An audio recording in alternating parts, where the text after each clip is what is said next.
Hello बच्चों, आप सभी का स्वागत है फिर से एक ताजगी के साथ। आइए शुरू करते हैं बेटा। सामाजिक विज्ञान पढ़ रहे थे हम। सामाजिक विज्ञान में हमने इतिहास के बारे में पढ़ा, संविधान की कुछ बारे में पढ़ा, नागरिक जीवन में संघवाद पढ़ा, पंचायतों के बारे में पढ़ा। आज बेटा अलग से आप सेगमेंट पढ़ेंगे जो सामाजिक विज्ञान का अर्थव्यवस्था का चैप्टर है। उसमें एक चैप्टर है बेटा अर्थव्यवस्था के क्षेत्र, sector of economy. Sector of economy. तो आइए शुरू करते हैं कि अर्थव्यवस्था जो आपका चैप्टर है उसमें अर्थव्यवस्था के क्षेत्रक, अर्थव्यवस्था के क्षेत्रक, अर्थव्यवस्था के क्षेत्रक बेटा। अर्थव्यवस्था क्षेत्रक को इंग्लिश कहा जाता है बेटा sector of economy. Sector of economy. Sector of economy क्या है जरा समझिए इधर बेटा। अर्थव्यवस्था का मतलब होता है समस्त आर्थिक प्रक्रियाएं जिसमें प्रोडक्शन शामिल है, उत्पादन, जो फैक्ट्रियों में बनता है सामान, तो उत्पादन जो प्रक्रिया है, खरीदने और बेचने की जो प्रक्रिया है, या वृद्धि और विकास की जो प्रक्रिया, समस्त आर्थिक प्रक्रियाएं अर्थव्यवस्था कहलाती है। अर्थव्यवस्था में जो बेटा पैसा कहाँ से आता है, मूलभूत जो पैसा कमाई होती है उन किन क्षेत्रों से होती है। तो आइए उन क्षेत्रों को बताया गया है बेटा जहां से कमाई हो रही है। तो पहला ध्यान समझिए बेटा, इसमें जो अर्थव्यवस्था के क्षेत्र है भारत में 3 प्रकार में। कितने प्रकार के क्षेत्र है बेटा? भारत में 3 प्रकार के क्षेत्र पाए जाते हैं। तो पहला समझिए बेटा, पहला जो क्षेत्र है बेटा इसमें का आप समझिएगा, अर्थव्यवस्था के क्षेत्र 3 प्रकार से बताए गए। कितने प्रकार से बताए गए बेटा? 3 प्रकार से। अर्थव्यवस्था क्षेत्र कितने प्रकार से बताए गए हैं? 3 प्रकार से। समझिए बेटा इधर पहला जो क्षेत्र है इसका वो है बेटा प्राथमिक क्षेत्र। पहला क्षेत्र कौन सा है? प्राथमिक क्षेत्र। पहला क्षेत्र इसका है बेटा प्राथमिक क्षेत्र, जिसे इंग्लिश में प्राइमरी सेक्टर कहा जाता है। इंग्लिश में क्या बोलते हैं बेटा? Primary sector. इंग्लिश में इसे प्राइमरी सेक्टर कहा जाता है। प्राथमिक क्षेत्र को ध्यान रखिएगा, प्राकृतिक जो बेटा जो आपका चीजें, प्राकृतिक जो आपका वस्तुएं हैं, जो संसाधन उपलब्ध है, जो बेटा संसाधन है, जो नेचुरल रिसोर्सेस से जो भी काम चल रहा है, कमाई हो रही जिसकी, नेचुरल रिसोर्स, नेचुरल रिसोर्सेस से जो व्यक्ति कमाई कर रहा है वो कौन से सेक्टर में आएगा? प्राथमिक क्षेत्र में। इसीलिए इसका उपनाम रखा गया है, इसीलिए इसका उपनाम रखा गया है प्रकृति क्षेत्र। प्रकृति क्षेत्र यानी प्राथमिक क्षेत्र को आप बेटा प्रकृति क्षेत्र भी बोल सकते हैं। समझिए इसको, ध्यान समझिए। प्राथमिक क्षेत्र का मतलब है प्राइमरी सेक्टर। प्राइमरी सेक्टर वह सब चीजें आती है जो भगवान ने प्रकृति रूप से दे रखा है और जो नागरिक है, जो आम व्यक्ति है, वो पैसा उससे कमा रहा है। तो प्राथमिक क्षेत्र में आने वाली चीजों का अगर हम एग्जाम्पल देखें बेटा, तो जैसे इसमें कृषि। कृषि क्या है? नेचुरल रिसोर्स तो है, कृषि की जाती है तो नेचर है। कृषि हो गया बेटा, जैसे पशुपालन हो गया, पशुपालन से दूध दही जो मिलता है सब नेचुरल। जैसे बेटा मछली पालन हो गया मछली पालन है ना। फूल की खेती हो गई, फूल की खेती, फूल की खेती, ये सब क्या है? ये प्राथमिक क्षेत्र में आता है, मतलब सब नेचुरल है। अब इन चीजों का इस्तेमाल करके पैसा कमाया जाता है तो उसे प्राथमिक क्षेत्र कहेंगे, ठीक है। तो अर्थव्यवस्था के क्षेत्र में पहला क्षेत्र प्राथमिक क्षेत्र। प्राथमिक क्षेत्र में सब नेचुरल चीजें आती हैं। नेचुरल चीजों में याद रखिएगा पशुपालन, कृषि, मछली पालन, फूल की खेती, साग सब्जियां, ये सब बेटा जो है आपका प्राथमिक क्षेत्र में आता है। क्लियर? आइए दूसरा समझते हैं। दूसरा होता है द्वितीयक क्षेत्र। दूसरे क्षेत्र को बोलते हैं द्वितीयक क्षेत्र, या इसको इंग्लिश बोलते हैं बेटा secondary sector. Secondary sector. Secondary sector क्या है?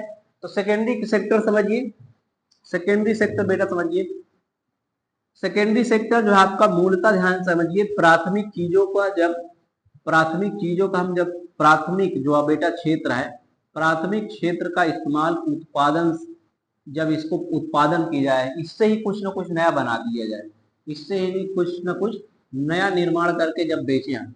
यानी अगर पशुपालन से दूध मिल रहा है तो दूध से दही बनाकर पैकेट में बेचना, उसको प्रोड्यूस करना बेटा, वो द्वितीय क्षेत्र में चला जाएगा। किसमें चला जाएगा? द्वितीय क्षेत्र। प्राथमिक क्षेत्र से ही उत्पादन, नया निर्माण करके किसका निर्माण होता है? द्वितीय क्षेत्र का होता है बेटा। किसका?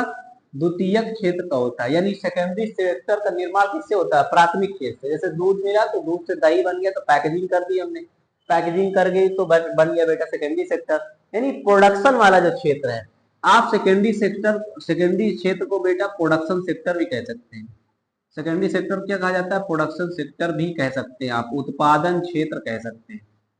कोई पूछे उत्पादन क्षेत्र किस सेक्टर के अर्थव्यवस्था में कहा जाता है किसे, तो आपको बताना है सेकेंडरी सेक्टर। कोई पूछे नेचुरल सेक्टर किसे कहते हैं, तो आपको बताना प्राथमिक क्षेत्र को कहते हैं। ठीक है, प्राइमरी सेक्टर को कहा जाता है। आगे ध्यान समझिए, इसमें आता क्या है, तो जैसे मैंने एग्जांपल बताया बेटा, दूध से दही बना के इसको पैकेजिंग करके उत्पादन करके ढेर सारे जो आपका कंपनी के ब्रांड नाम चिपका के इसको बेचना। जैसे अमूल दूध आता है, तो अमूल दूध जो है बना तो प्राथमिक क्षेत्र से ही है, मिल्क से बना, मिल्क कहाँ से आया? पशुपालन किया गया होगा, है ना। तो दूध से दही बना दिया गया। जैसे ब्रेड से जो है आपका गेहूं है, तो गेहूं से ब्रेड बना दिया गया। गेहूं से क्या बना दिया बेटा? ब्रेड बना दिया गया। जैसे मटर है तो उसको पैकेजिंग करके सफल मटर बना दिया गया, फ्रीज करके उसको, है ना। तो ये जो पैकेजिंग है प्राथमिक चीजों से, ये बेटा प्राथमिक चीजों से जब हम पैकेजिंग करते हैं, यानी प्रोड्यूस करते हैं, प्रोडक्शन उत्पादन करते हैं नई चीज बनाकर, तो उसे जो रखा जाता है सेकेंडरी सेक्टर में। तो ध्यान रखिएगा, ब्रेड दूध यानी प्रोडक्शन जितना चीजों का इस्तेमाल होता है वो सब बेटा सेकेंडरी सेक्टर में आएगा।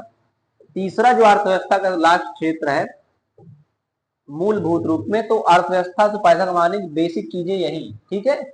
और तीसरा क्षेत्र जो बेटा इसका जो तीसरा क्षेत्र है या तृतीय क्षेत्र को ट्रसरी सेक्टर बोला जाता है। क्या बोला जाता है? Tertiary sector. ध्यान रखिए, ट्रसरी सेक्टर जो आपने प्रोडक्ट्स बनाया है, कोई भी उत्पाद बनाया, प्रोडक्ट बनाया, या कोई भी बेटा सर्विस है, कोई भी सर्विस प्रोवाइड की, कोई भी सर्विस आपने प्रोवाइड की, तो ये किस में आ जाएगा? ट्रसरी सेक्टर में। जो भी व्यक्ति कुछ न कुछ पैसे के बदले आपको सर्विस प्रोवाइड करता है, वो सब चीजें जो आपका सेक्टर। जैसे यहाँ ब्रेड बनाया गया, तो ब्रेड यदि बेटा आप ऑर्डर कर रहे हैं, ऑनलाइन जो मंगा रहे हैं, तो जैसे ऑनलाइन किया हमने किसी से, जैसे आप मंगा लिया गया, जोमेटो से ब्रेड मंगाया गया या और को बिरयानी वगैरह मंगा, तो उसमें चावल वगैरह प्रोडक्शन से आया, द्वितीय क्षेत्र से। अब वो बेटा जो सेवा दे रहा है पैसे के बदले, वो तृतीय क्षेत्र में आ जाएगा। सर्विस प्रोवाइड के बदले पैसा जब चार्ज कमाया जाता है तो उसको बोलते हैं ट्रसरी क्षेत्र, तृतीयक क्षेत्र। जैसे इसको बेटा इसीलिए इसे जो आपका इसको बोलते हैं सर्विस सेक्टर। इसे क्या कहा जाता है? सर्विस सेक्टर, या फिर बेटा बोलते हैं सेवा क्षेत्र भी कह सकते हो, सेवा क्षेत्र कह दीजिए, ठीक है। सर्विस सेक्टर इसीलिए कहा जाता है क्योंकि पैसा के बदले आपको सेवाएं जो है मिलती है। जैसे बेटा, जैसे अगर जो है भोजन के लिए मुझे जो है आपका पैसे दूंगा, भोजन आ जाएगा। कहाँ से आएगा? जोमेटो से आ जाएगा। कहाँ से आ जाएगा? जोमेटो। तो जोमेटो ने मुझे क्या किया? सर्विस प्रोवाइड की बेटा, सर्विस प्रोवाइड की, तो मैं जो है आपका पैसा पे दिया इसको। तो पैसा और सर्विस के बीच में जो सेवाएं हमने जो प्रोड्यूस की बेटा, वो जोमेटो ने हमें सेवा दी तो उसके बदले में पैसा भी दिया। तो जोमेटो की जो सर्विस है वो किस क्षेत्र में जाएगी? तो आपको बताना तृतीय क्षेत्र में, क्योंकि उसने सर्विस के बदले चार्ज किया हमसे। अगर दूसरा एग्जांपल देख लेते हैं बेटा, जैसे डॉक्टर हो गया, डॉक्टर इलाज किया, डॉक्टर क्या किया? इलाज किया, इलाज के बदले उसने चार्ज कर दिया, इलाज के बदले उसने क्या किया? चार्ज ले लिया। तो डॉक्टर ने इलाज का जो हमें सर्विस दी है ना, पैसे के बदले जो हमें सर्विस दी, तो वो भी क्षेत्र किसमें जाएगा? क्योंकि सेवा सेक्टर किसे कहा जाता है? ट्रसरी सेक्टर को, अर्थव्यवस्था के तीसरे क्षेत्र को कहा जाता है। और जैसे बेटा टीचर भी जो आपका शिक्षा प्रदान करते, वो फ्री में तो पढ़ाते नहीं है, कुछ ना कुछ तो गुरु दक्षिणा ले ही लेते। तो बेटा जो टीचर है वो आपको शिक्षा दे रहा है, तो पैसे बदले वो भी एक तरीके से सेवा प्रदान कर रहे हैं। वो भी क्या कर रहे हैं? सेवा। और ऐसे भी एग्जाम्पल हो सकते हैं बेटा, जैसे कोई जो आपका इलेक्ट्रीशियन है, वो घर में कोई दिक्कत हो गई, पैसे के बदले वो आपका सामान ठीक करेगा। तो ये अर्थव्यवस्था के तीन क्षेत्र थे। अर्थव्यवस्था के बेटा तीन क्षेत्र थे मूलतः, जिससे जो है आपका मानव जाति पैसा कमाती है। और इसमें सबसे बड़ा जो है आपका ध्यान रखने वाली बात, इनके उपनाम याद रखिएगा। प्राथमिक क्षेत्र को कहा जाता है नेचुरल रिसोर्सेज, या बोल दिए नेचुरल सेक्टर बोल दिए, क्योंकि इसमें सब नेचर से पैसा कमाया जाएगा। जो बेटा द्वितीय क्षेत्र है, इसमें प्रोड्यूशन, जो भी नेचुरल चीज है उसी को प्रोड्यूस कर करके क्या किया जाएगा बेटा, जो है आपका बेचा जाएगा, उससे पैसा कमाया। जैसे दूध था तो उससे दही पैकेट में बेच दिया, गेहूं से ब्रेड बना लिया, मटर से को फ्रीज करके जो है बेच दिया। और तृतीय क्षेत्र जो बेटा सेवा के बदले जो आपका पैसा कमाते हैं, यानी जैसे भोजन जोमेटो ले आके दे देगा, डॉक्टर इलाज कर देगा, टीचर एजुकेशन दे देगा। तो ये तीनों क्षेत्र हैं मूलतः जहां से पैसा कमाया जाता है एक आम जनता। ये अर्थव्यवस्था के 3 क्षेत्र है। इतना समझ में आया बेटा?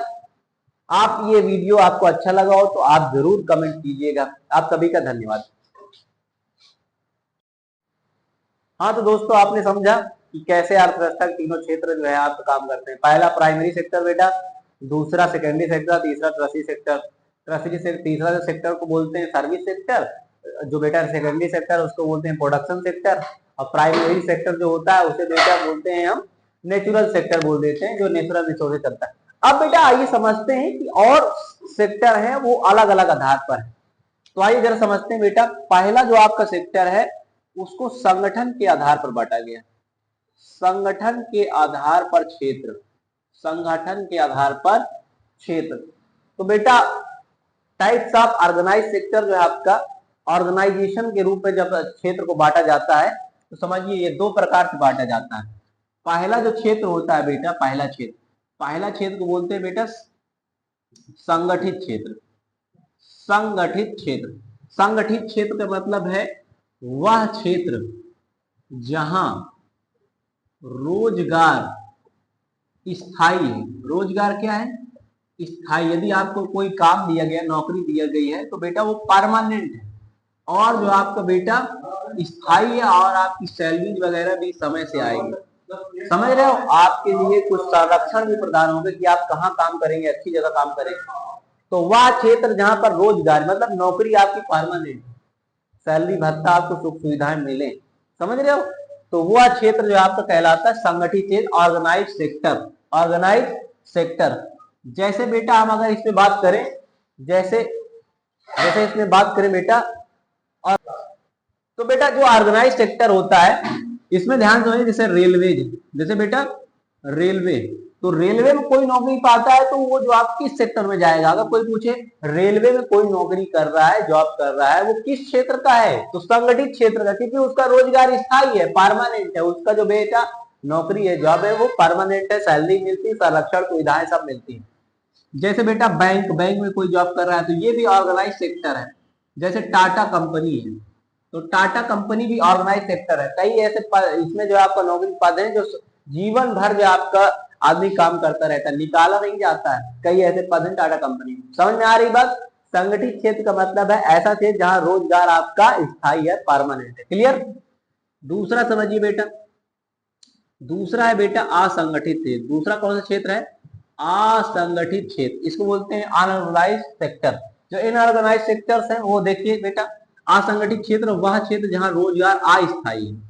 वह क्षेत्र जहां रोजगार बेटा अस्थायी। वह क्षेत्र जहां रोजगार क्या है? अस्थायी है। अस्थायी मतलब टेम्परेरी है। जैसे बेटा समझिए, जैसे अगर रोज, जैसे बेटा खेत में काम करने वाले मजदूर, खेत में काम करने वाले मजदूर क्या है? अस्थायी है। उनको नौकरी थोड़ी मिल गई है कि परमानेंट रहेंगे। उनको बोला गया है कि 2-3 दिन में ये जो आपका निराई गुड़ाई काम होता है, काम करके चले जाएगी। परमानेंट जॉब नहीं है बेटा उनकी। तो असंगठित क्षेत्र में काम कर रहे हैं। कहाँ काम कर रहे हैं? जैसे ढेर सारा आपका मकान बन रहा है, मकान में जो मजदूर और मिस्त्री लग रहा है, तो वो भी काम करता है। घर बन गया तो घर बनने के बाद चला गया, घर बन जाएगा तो कौन रखेगा उसको? परमानेंट थोड़ी रोजगार मिला है। तो वो भी आपका घर में मकान में अगर काम चल रहा है, उसको वहां नौकरी मिली है काम करने के लिए, महीना 2 महीना, तो असंगठित क्षेत्र में काम कर रहा है। कहाँ कर रहा है? असंगठित क्षेत्र में काम कर रहा है बेटा। तीसरा समझिए, तीसरा उदाहरण में दे देता हूं। जैसे बेटा सड़क बनती, तो सड़क निर्माण डेली तो बनती नहीं रहेगी। एक बार सड़क बन जाएगी, मजदूरी जो कर लेगा उसको मिल जाएगा। तो सड़क निर्माण जो है वो असंगठित क्षेत्र है। अगर सड़क निर्माण रोजगार दे रहा है, नौकरी किसी को दे रहा है, तो असंगठित क्षेत्र है, क्योंकि हमेशा तो रहेगा नहीं बेटा। समझ रहे बात को? असंगठित क्षेत्र मतलब जहां रोजगार तो मिल जाएगा लेकिन रोजगार टेम्परेरी रहेगा, अस्थायी रहेगा, चला जाएगा। और संगठित जहां रोजगार स्थायी है, सुख सुविधाएं भी है, सब है। समझ रहे हो बेटा? कोई दिक्कत? तो ये संगठन के आधार में कि संगठित है, असंगठित है। समझ रहे हो? आइए इसके आगे एक जो है आपका बेटा और जो टॉपिक है आप किताब में, वो है वो है कि बेटा स्वामित्व के आधार पर क्षेत्र बांटे गए हैं। स्वामित्व के आधार पर क्षेत्र, स्वामित्व के आधार पर क्षेत्र बांटे गए हैं। स्वामित्व के आधार पर क्या किया गया है, क्षेत्र को बांट दिया गया है। समझ गया बेटा, स्वामित्व के आधार पर क्षेत्र बांटा गया है, यानी मालिक कौन होगा, ओनर, मालिक के आधार पर क्षेत्र को बांट दिया गया है। तो समझिए पहला क्षेत्र जो है वो है निजी क्षेत्र। कौन क्षेत्र, निजी क्षेत्र। प्राइवेट सेक्टर इसे कहा जाता है। क्या कहा जाता है, प्राइवेट सेक्टर। प्राइवेट सेक्टर का मतलब जहां पर निजी क्षेत्र है, किसी एक व्यक्ति कंपनी और पूरे कंपनी क्या कर रहा है, कंट्रोल कर रहा है। जैसे हम बात करें बेटा अडानी, अडानी जो आपका कंपनी है, अडानी इंडस्ट्रीज है, अडानी जो है गैसेज है, अडानी जो आपको बेटा वेलमार्क के साथ फॉर्च्यून ऑयल बनाता है, ये सब कंपनी। टाटा जो कंपनी है ये भी निजी क्षेत्र कंपनी है ना। तो निजी क्षेत्र का मतलब बेटा एक जो है आपका प्राइवेट जो आपका व्यक्तिगत जो है आपका कंपनी, पूरे कंपनी को एक व्यक्ति ही कंट्रोल कर रहा है। अडानी हो गया, टाटा हो गया, रिलायंस हो गया, अंबानी जी हो गए, रिलायंस पेट्रोलियम है, रिलायंस जो इंडस्ट्रीज है, ढेर सारी कंपनी है। तो रिलायंस हो गया, टाटा, अडानी, ये सब निजी क्षेत्र कंपनी है। मतलब इनका ओनर एक है। इनका ओनर क्या है बेटा, एक है। एक होता है सार्वजनिक, एक क्या होता है बेटा, एक होता है सार्वजनिक क्षेत्र। सार्वजनिक क्षेत्र बोलते हैं बेटा पब्लिक सेक्टर। सार्वजनिक क्षेत्र क्या बोलते हैं, पब्लिक सेक्टर। सार्वजनिक क्षेत्र को बोला जाता है बेटा पब्लिक सेक्टर। पब्लिक सेक्टर का मतलब है बेटा, पब्लिक सेक्टर सीधा तो मतलब है कि उसमें सरकार का इंटरफेयर होगा, सरकार के नियंत्रण से चलेगा। किसके नियंत्रण से, सरकार के नियंत्रण चलेगा। पब्लिक सेक्टर जो भी होगा बेटा वो सरकार के नियंत्रण चलेगा। सरकार के नियंत्रण होना जरूरी है, क्योंकि वहां पर सभी जो है स्वामित्व जो है पब्लिक को दिए जाएंगे, पब्लिक उसका इस्तेमाल करेगी। तो पब्लिक सेक्टर की अगर हम बात करें तो इसके लिए भी कुछ कंपनियां, जैसे बेटा सेल एक company, steel authority of India limited, जैसे बेटा एक भेल कंपनी है, भारत हैवी इलेक्ट्रिकल्स लिमिटेड, ये जो बेटा संस्थाएं हैं, या फिर रेलवे की बात कर लीजिए, ये सब पब्लिक सेक्टर का है। तो स्वामित्व मालिकाना हक के आधार पर अगर बात करें हम, तो दो क्षेत्र होता है। इन क्षेत्रों में जो संबंध होता है उसे बेटा बोलते हैं पीपीपी फॉर्मूला। उसे क्या कहा जाता है, पीपीपी फॉर्मूला।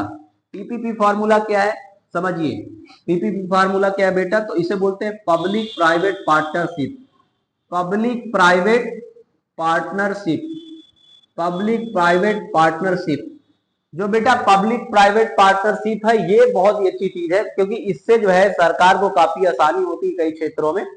तो पीपीपी जो फार्मूला है बेटा, पब्लिक प्राइवेट पार्टनरशिप, इससे क्या होता है कि एक सरकारी कंपनी काम करेगी और उसका सहयोग करेगा जो है आपका प्राइवेट व्यक्तिगत जो कंपनी यानी निजी क्षेत्र की कंपनी है, दोनों एक साथ मिलकर काम करेंगे। क्या ऐसा है भारत में कहीं पर, तो बेटा बिल्कुल है। सरकारी की अगर बात करें तो रेलवे आप सभी जानते हैं सरकारी है। हमारी जो रेल जो आपका मिनिस्ट्री है वो पूरी पूरी क्या है, सरकारी है। रेलवे में लेकिन बेटा रेलवे जो जगह है जहां भी स्टेशन है वो सब सरकार का है, लेकिन वहां जो आपका एक बॉटल आपने पी होगी रेल नीर नाम है उसका, जो बॉटल बिकती है रेल नीर नाम से, ये प्राइवेट है, ये निजी क्षेत्र की है। तो पब्लिक प्राइवेट पार्टनरशिप का मतलब होता है कि एक साथ जो है बेटा पब्लिक और प्राइवेट कंपनी एक साथ काम करेगी, जिसमें जो है सरकारी विभाग को ज्यादा फायदा होता है। उसको अलग से कंपनियों को हायर नहीं करना पड़ता और एक कंपनी उसकी सहायता कर देती है। तो पीपीपी फार्मूला काम करता है निजी क्षेत्र के लिए, सार्वजनिक क्षेत्र के लिए। निजी क्षेत्र और सार्वजनिक क्षेत्र जब एक साथ काम करते हैं उसको पीपीपी फार्मूला कहते हैं। मुझे आपको थोड़ा शायद आपको समझ में आया भी होगा। अगले टॉपिक के साथ आगे मिलेंगे। आप सभी का धन्यवाद।